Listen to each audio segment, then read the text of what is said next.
नमस्कार, स्वागत है आप सभी का। आप देख रहे हैं राजस्थान स्पेशल। आपके साथ मैं हूं पूजा कविया गोमा।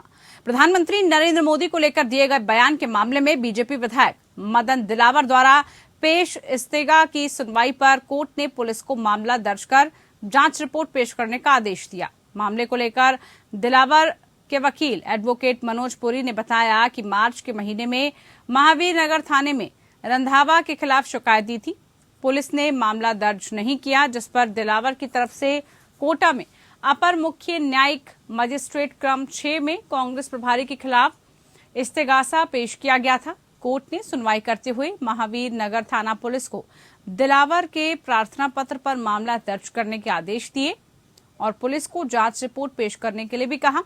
ऐसे में एडवोकेट मनोज पुरी ने बताया कि 13 मार्च को कांग्रेस पार्टी द्वारा जयपुर में आमसभा आयोजित की गई थी।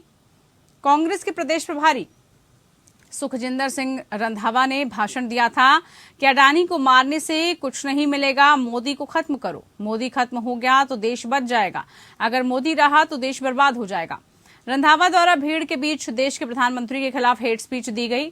पीएम मोदी के विरुद्ध भड़काने, उनकी हत्या करने के लिए प्रेरित करने, राष्ट्र की एकता और अखंडता को भंग करने और साथ ही लोगों के बीच घृणा और हिंसा भड़काने का प्रयास किया गया, जो भारतीय दंड संहिता की धारा 153B, 124A, 295A, 504, 506 और 511 आईपीसी के तहत दंडनीय अपराध है। मार्च के महीने में कांग्रेस की एक सभा थी जयपुर में। इसमें कांग्रेस के प्रदेश प्रभारी सुखविंदर सिंह जी रंधावा, जो पंजाब से विधायक भी हैं, उन्होंने उस सभा के दौरान अपने भाषण में कहा था कि अडानी को मारने से कुछ नहीं होगा, मोदी को मारो, मोदी मर गया तो देश बच जाएगा, मोदी बचा रहा तो देश बर्बाद हो जाएगा। इस बयान के आधार पर, क्योंकि ये बयान हिंसा फैलाने वाला, घृणा फैलाने वाला, मोदी जी की हत्या के लिए लोगों को भड़काने वाला बयान था, इस पर यहाँ पे रामगंज मंडी के विधायक माननीय श्री मदन जी दिलावर ने पुलिस थाना महावीर नगर में मुकदमा दर्ज करने के लिए एक प्रार्थना पत्र दिया था, लेकिन पुलिस ने कोई मुकदमा दर्ज नहीं किया। मार्च से लगा करके मई चल रहा है, 2 महीने से ज्यादा का समय हो गया था। हमने एसपी साहब को भी उन्होंने रिक्वेस्ट की थी, उन्होंने भी कोई मुकदमा दर्ज नहीं किया था। तो हमने एक इस्तेगासा अदालत में पेश किया था। अदालत में उसमें 2-3 बार इस बात में सुनवाई की और 10 तारीख को एसपी सिटी कोटा से दोबारा रिपोर्ट मांगी थी। संवाददाता हमारे साथ रूप नारायण जुड़ चुके हैं। रूप नारायण, पूरे मामले को लेकर क्या चल रहा है? क्योंकि जो बयान दिया गया था रंधावा की तरफ से, उस पर काफी राजनीति राजस्थान में हुई थी, लेकिन अब क्योंकि मामला कोर्ट में पहुंचने की बात सामने आ रही है, क्या कुछ इस मामले में अब तक चल रहा है? जी पूजा, मैं बताना चाहूंगा कि जो कोटा रामगंज मंडी के विधायक है मदन दिलावर, उन्होंने एक पहले तो पुलिस में रिपोर्ट दर्ज करवाई थी कि प्रधानमंत्री को मारने का जो बयान दिया है ना रंधावा ने, वो हेट स्पीच में आता है और हेट स्पीच इसके चलते हुए जो है देश में कहीं ना कहीं विरोध वो होंगे। प्रधानमंत्री को मारने का आदेश दिया है, इससे कई कार्यकर्ताओं में रोष व्याप्त था, भारतीय जनता पार्टी कार्यकर्ताओं में। उस चीज को लेकर यहाँ पे जो है मदन दिलावर ने पुलिस को रिपोर्ट दी। पुलिस ने ना जब मामला दर्ज नहीं किया तो वो कोर्ट के थ्रू उन्होंने मामला दर्ज करवाया। कोर्ट ने आदेश दिया है कि इसकी जांच करके जो है 10 दिन के अंदर रिपोर्ट पेश करे कि मामला जो है हेट स्पीच का बनता है कि नहीं है। लोग कहीं ना कहीं ये अब क्लियर है कि रंधावा की मुश्किलें जो है वो बढ़ती नजर आ रही है। अगर कोर्ट इस पे एक्शन लेता है तो रंधावा मुश्किल में आएंगे। जी पूजा, ठीक है, चलिए, बहुत शुक्रिया आपका तमाम जानकारी जो इस मामले को लेकर आपने पहुंचाई। तो वहीं केंद्रीय सड़क एवं परिवहन मंत्री नितिन गडकरी सिद्धपीठ सालासर बालाजी धाम पहुंचे, जहां उन्होंने बालाजी के दरबार में शीश नवाया और देश प्रदेश की खुशहाली की कामना की। इस बीच गडकरी के साथ पूर्व मुख्यमंत्री वसुंधरा राजे और नेता प्रतिपक्ष राजेंद्र राठौड़ भी नजर आए। इससे पहले हेलीपैड पर पूर्व मंत्री यूनुस खान, विधायक अभिनेश महर्षि, भाजपा जिलाध्यक्ष धर्मवीर पुजारी ने केंद्रीय मंत्री गडकरी का माला पहनाकर स्वागत किया। सबसे बड़ा भ्रष्टाचार है। आज बच्चों के पोषण के लिए जो अनाज आता है वो लूट खा रहे हैं। कहाँ नहीं बचा है? हर विभाग में भ्रष्टाचार के अलावा कोई काम नहीं। और राजस्थान की जनता, पहले आज़ादी से पूर्व कुछ लोग थे जो जनता को लूट कर ईस्ट इंडिया कंपनी को पैसा भेजा करते थे, और आज ये राजस्थान वही काम राजस्थान की सरकार कर रही है। राजस्थान की जनता को लूटकर एक परिवार जो ईस्ट इंडिया कंपनी है वहाँ तक पैसा पहुँचाने का काम। सर, पायलट ने अपनी सरकार को 15 दिन का अल्टीमेट। देखिए, मैं 2 पक्ष, 1.5 वर्ष वो भी उप मुख्यमंत्री रहे, क्यों नहीं उस समय इस प्रकार की बात उठाई। और आज उनके विभाग के सिर्फ मंत्री और विधायक ही नहीं, मुख्यमंत्री जी के सलाहकार भी कह रहे हैं कि भ्रष्टाचार चरम पर है। नैतिकता के आधार पर उनके परिवार, हम विपक्ष के नाते जनता की आवाज उठा रहे हैं वहां तक चुके। कैबिनेट मंत्री प्रताप सिंह खाचरियावास ने सपरिवार विद्याधर नगर पहुंचे, जहां उन्होंने बाबोसा भैरव सिंह की समाधि स्थल पर पहुंचकर पुष्पांजलि अर्पित की। खाचरियावास ने इस मौके पर कहा कि बाबोसा स्वर्गीय श्री भैरव सिंह शेखावत युग पुरुष थे। राजस्थान का एक ही सिंह भैरव सिंह के नारे से पूरे देश और दुनिया में वो प्रसिद्ध थे। बाबोसा ने अपने कामों से अपनी पहचान देश विदेश में कायम की। भैरव सिंह जी ने अंतिम समय में तत्कालीन भाजपा सरकार पर 22,000 करोड़ के घोटाले के आरोप लगाए थे।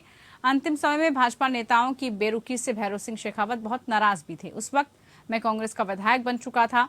तब उन्होंने मुझे कहा था कि ये वो भाजपा नहीं है जिसे हमने बनाया था। भाजपा की झूठ, फरेब और धोखे की राजनीति से भैरव सिंह बहुत नाराज थे। आज भाजपा के नेता उनकी मृत्यु के 13 साल बाद खाचरियावास गांव जाकर वोट की राजनीति के लिए जो नाटक कर रहे हैं, उसे पूरा राजस्थान जानता है। खाचरियावास भगवान गोपीनाथ जी की धरती है। गांव खाचरियावास जाने से भाजपा का अंत तय हो गया है, क्योंकि गोपीनाथ जी की धरती का आशीर्वाद पहले भैरव सिंह जी को मिल गया और अब वो मेरे साथ हैं। भैरव सिंह जी जब जिंदा थे तो उन्होंने खुद ने, उनके मेरा कल जन्मदिन है 16 मई को, 15 मई को उनकी डेथ हुई। 7-8 दिन पहले उन्होंने मुझे पहले ही कह दिया यार 15 मई को मैं चला जाऊंगा। मैंने मानी नहीं बात और वैसा ही हुआ। मैंने देखा पता नहीं क्यों कह रहे हैं, लेकिन भैरव सिंह जी तो मुझे उस वक्त गए उससे पहले कहा गया आप बीजेपी आपना ली को नहीं, मारसू जी की गलतियां हुई जी की तो होगी, खुद ने माना तो मारसू भी घनी गलतियां हुई, पड़ा बीजेपी वाला बैग को नहीं, बीजेपी बदल गई। अब बीजेपी वो नहीं है भैरव सिंह जी वाली बीजेपी। तो भैरव सिंह जी के जाने के बाद उनके जब वो रहे तब तो आज के जितने विधायक है इन्होंने तो मुंह फेर लिया था। आज के कई बीजेपी के नेता जो बड़े नेता बन गए, मैं नाम नहीं लूंगा, उनको नुकसान हो जाएगा, मैं नुकसान नहीं करना चाहता। जो उनके पांव छूकर राजनीति में आगे बढ़े वो लोग भैरव सिंह जी से मुंह फेर गए। मुझे तो भैरव सिंह जी ने कुछ नहीं दिया, ये भी मैं खुल के कह रहा हूँ। मैं उनके साथ बहुत रहा, उनके साथ जब उनकी सरकार जा रही थी, आज करो मेरी आदत है जब सरकारें जाती है मैं लड़ता हूं, मैं राजस्थान यूनिवर्सिटी का प्रेसिडेंट था। इधर झालावाड़ में एबीवीपी ने विद्यालयों और महाविद्यालय की समस्याओं के समाधान को लेकर मिनी सचिवालय में प्रदर्शन कर जिला कलेक्टर को मुख्यमंत्री के नाम ज्ञापन सौंपा। एबीवीपी जिला संयोजक राहुल गुज्जर ने बताया कि पीजी कॉलेज झालावाड़ का सबसे बड़ा महाविद्यालय है। यहाँ संपूर्ण सुविधायुक्त स्पोर्ट्स डिपार्टमेंट बने, लाइब्रेरी में लाइब्रेरियन लगे और पर्याप्त सुविधाओं से लैस आधुनिक लाइब्रेरी बनी। चित्रकला और भौतिक विज्ञान एमएससी से शुरू हुई। बीए, बीएससी, बीकॉम प्रथम वर्ष में सीटें और सेक्शन बढ़ाए जाएं। खाली पदों पर शिक्षकों की नियुक्ति करने को लेकर सीएम के नाम कलेक्ट्रेट को ज्ञापन दिया गया। इसी के साथ ही प्रदर्शनकारियों ने आरोप लगाया कि राजकीय कन्या सावित्रीबाई फूले छात्रावास में 70 छात्रा रहती हैं। इनके लिए छात्रावास में पर्याप्त जल व्यवस्था नहीं है। जिले का एकमात्र गर्ल्स कॉलेज होने के बावजूद भी एमए कक्षाएं हैं। कॉलेज में एमएससी भी प्रारंभ की जाए। कॉलेज एकांत क्षेत्र में होने के बावजूद वहां कोई सुरक्षा कर्मी नहीं रहता। इससे छात्राओं के साथ दुर्व्यवहार होने की संभावनाएं बनी रहती हैं।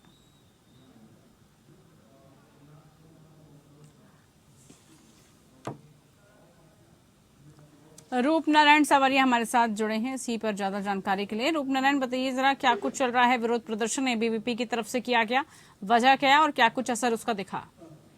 जी पूजा, बिल्कुल मैं ये बताना चाहूंगा कि अखिल भारतीय विद्यार्थी परिषद ने जो है यहाँ पे कलेक्टर को ज्ञापन सौंपा है और ज्ञापन जो है मुख्यमंत्री के नाम है। ज्ञापन में जो है छात्राओं के स्थानीय कॉलेज और महाविद्यालय के जो छात्र छात्राएं हैं उनकी समस्याओं को, विभिन्न समस्याओं को लेकर ज्ञापन सौंपा है। विभिन्न समस्याओं को अगर मैं बात करूँ यहाँ पे तो उन्होंने बताया जैसे यहाँ पे लाइब्रेरी की व्यवस्था नहीं है, लाइब्रेरी ठीक होनी चाहिए, छात्राएं जो है उनकी सुरक्षा का प्रबंध होना चाहिए। कई ऐसी मांगे हैं जिनको लेकर ये छात्र यहाँ जिला कलेक्टर से मिला और जिला कलेक्टर को जो ज्ञापन दिया मुख्यमंत्री के नाम ज्ञापन दिया है। जी पूजा। ठीक है, चलिए बहुत शुक्रिया आपका रूपनारायण जानकारी पहुंचाने के लिए।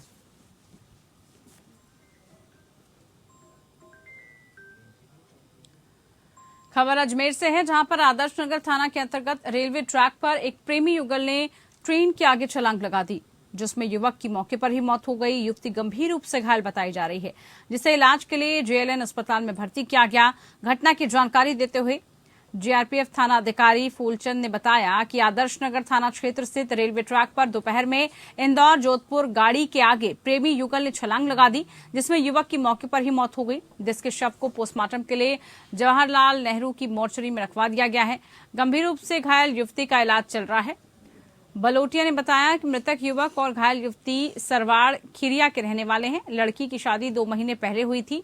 दोनों के बीच प्रेम प्रसंग चल रहा था और आज दोनों ने एक दूसरे के साथ मरने की बात कहते हुए ट्रेन के आगे छलांग लगा दी।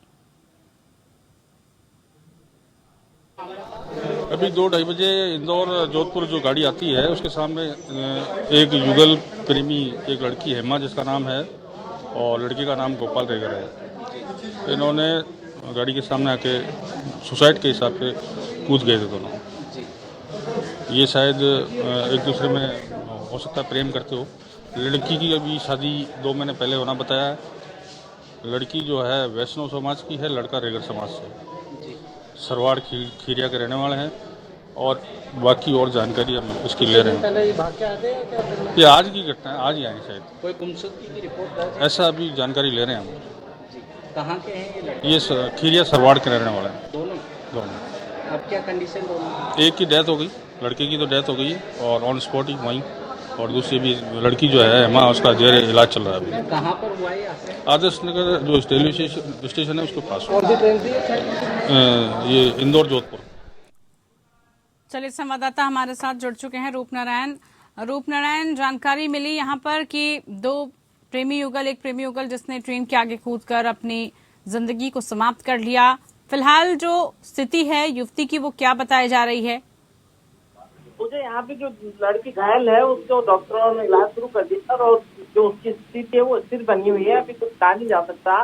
वो और मौके पर ही लड़के ने दम तोड़ दिया था। लड़के की मौके पर मौत हो गई थी। उसको मोर्चरी में रखवाया गया है। जल्दी उसका पोस्टमार्टम करवा के सब परिजनों को सौंपा जाएगा। जी पूजा। ठीक है, वजह सिर्फ यही बताई जा रही है कि विवाह में कुछ अड़चने थी दोनों के। पूजन ये प्रेमी युगल था और इसमें देखने वाली बात ये कि जो लड़का था वो दलित वर्ग से था और लड़की जो वैष्णव ब्राह्मण थी और दोनों का कहीं ना कहीं ये था कि उनकी शादी नहीं हो पा रही थी, समाज एक्सेप्ट नहीं कर पा रहा था। इस चीज को लेकर दोनों ही परेशान थे और दोनों ने ये तय किया कि हम साथ जी नहीं सकते तो मर तो सकते हैं और दोनों ने ये प्रयास किया आत्महत्या का। जो में गाड़ी के ट्रेन के आगे आके इन्होंने ये घटना को अंजाम दिया।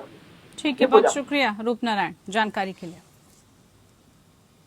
बात अब झालावाड़ की, जहां पर शिविर से लौटते समय जिले के डग तहसील के कानूनगो राजेश कुमार शर्मा पर फायरिंग करने वाले बदमाशों के खिलाफ कार्रवाई करने की मांग को लेकर झालावाड़ में सर्व ब्राह्मण समाज की ओर से मुख्यमंत्री अशोक गहलोत और गृह मंत्री के नाम एडिशनल एसपी और जिला कलेक्टर डॉक्टर भारती दीक्षित को ज्ञापन सौंपा गया। दरअसल शिविर से लौटते समय जिले के डग तहसील के कानूनगो राजेश कुमार शर्मा पर फायरिंग करने का मामला सामने आया था, जिसके चलते बदमाशों के खिलाफ कार्रवाई करने की मांग को लेकर सर्व ब्राह्मण समाज ने प्रदर्शन करके कार्रवाई की मांग की है।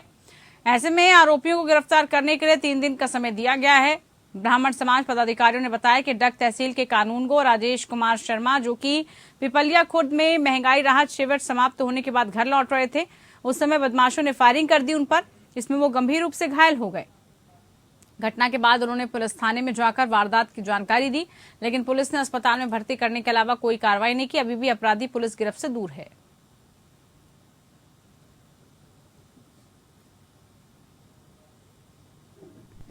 मांग ये हमारी तरफ से डिमांड ये की गई है कि जो जिन भी अपराधियों ने ये अंजाम दिया है, 3 दिन का हमने अल्टीमेटम दिया है। 4 दिन पुलिस को हो चुके हैं। एसएचओ की भी कोई लापरवाही थी। हमने कहा कि एसएचओ को लाइन हाजिर करें। उन्होंने कहा कि हम तफ्तीश कर लेते हैं, अगर एसएचओ कोई इसमें दोषी है तो कार्रवाई करेंगे।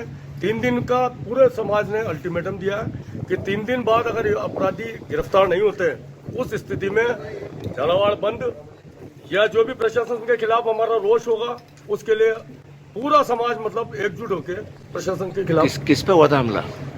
राजेश शर्मा जो कानूनगो हैं, उनके जब वो महंगाई राहत शिविर से लौट रहे थे उसी समय जो है अज्ञात हमलावरों ने जो है उनके ऊपर अटैक करा और वो घायल हुए।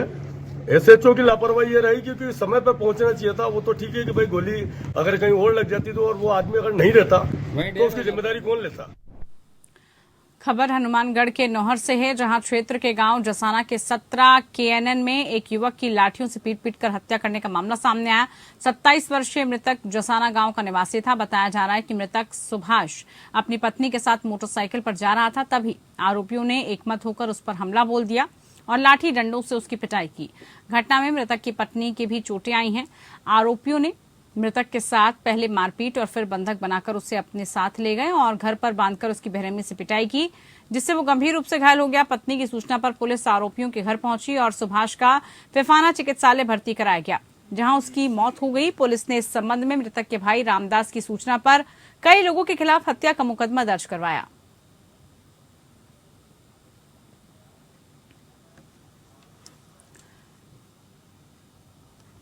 खबर बहरोड से है, जहां पर माजरा स्कूल में खेल के सामान में भ्रष्टाचार का मामला सामने आया है, जिसको लेकर माजरा स्कूल में ग्रामीणों ने धरना प्रदर्शन किया। ग्रामीणों ने विधायक बलजीत यादव पर भ्रष्टाचार का आरोप लगाते हुए कहा कि पूर्व में बहरोड विधायक बलजीत यादव की ओर से विधानसभा के कई स्कूलों में खेल कोटे से 9-9 लाख रुपए की लागत से खेल का सामान स्कूलों को दिया गया था, जिसमें विधायक बलजीत यादव ने अपने चहेतों के नाम खुद ही फर्म बनवाकर सामान की खरीद करके बड़ा भ्रष्टाचार किया है।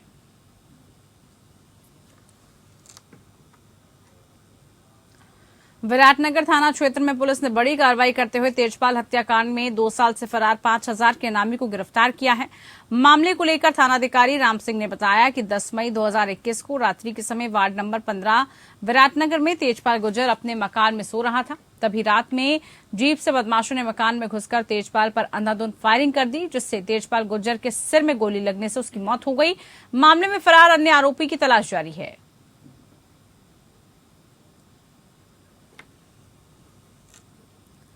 विराटनगर विधानसभा क्षेत्र के भाबरू थाना इलाके के रामपुरा खुर्द में घर के बाहर एक ट्रैक्टर ने अधेड़ को टक्कर मार दी, जिसमें अधेड़ की मौत हो गई। घटना से गुस्साए ग्रामीणों ने शव को सड़क पर रखकर धरना शुरू कर दिया। उन्होंने सड़क पर पत्थर आदि डालकर जाम भी लगा दिया। सूचना पर पुलिस अधिकारी मौके पर पहुंचे और समझाकर लोगों को शांत कराया, लेकिन ग्रामीण मृतक के परिजनों को मुआवजे की मांग पर अड़े रहे।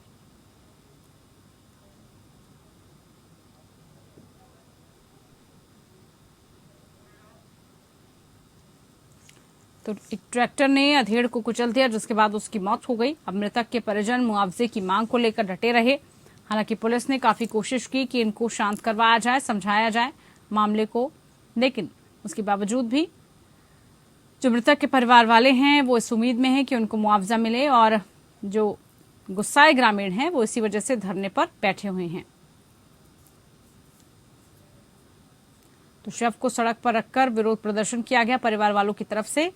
एक अज्ञात ट्रैक्टर जिसने टक्कर मार दी, जिसकी चपेट में आने से मृत जो एक अधेड़ है उसकी मौत हो गई।